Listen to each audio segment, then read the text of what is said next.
The Passion of Joan of Arc is one of the best examples of intentional editing of the French Surrealism movement of the early 20th century.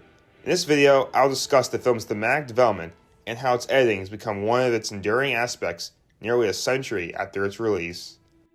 Danish director Carl Theodor Dreyer's first step in developing this film came after a critical acclaim for his 1925 film Master of the House, when he was invited to make a film in France about one of the country's greatest heroines, Joan of Arc. Previous films about the legendary saint that led the French in battles against the British during the 100 Years' War often depict a romanticized image of Joan's life. Dreyer decided to focus on her capture and trial for heresy as more befitting of her true character and modesty. He used the official transcripts from the trial by the French clerical court as a foundation for many of the plot points and even for the dialogue. The first huge editing that came out of principal photography is a choice of condensing the whole story into an entire day.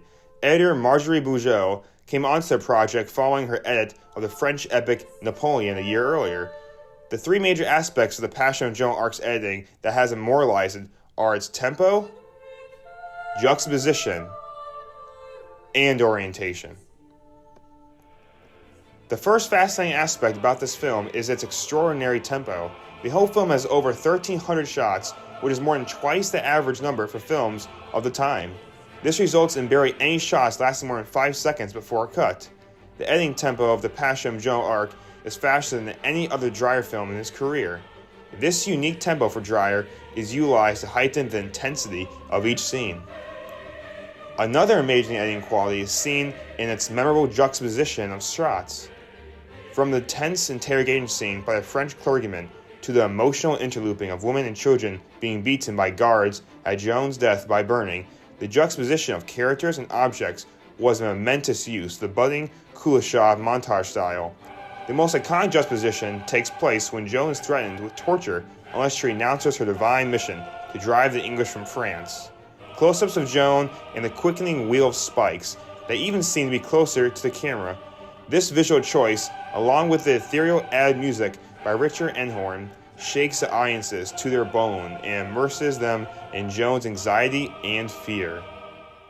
Speaking about Joan of Arc's perspective, the final pillar of the film is the orientation the editing gives to the audience. The overwhelming majority of shots in the film are close-ups of characters, and her stabbing shots are intentionally used sparingly to give audiences the feel of claustrophobia that Joan feels.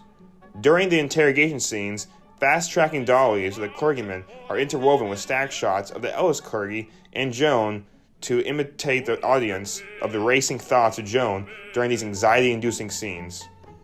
Director Carl Theodor Dreyer and editor Marjorie Bugeaud used meticulous editing to heighten and shape the emotions of René Jenny Falconetti and the rest of the powerful cast of this film. The Passion of Joan of Arc has become a masterpiece of the silent era and the French Surrealist movement.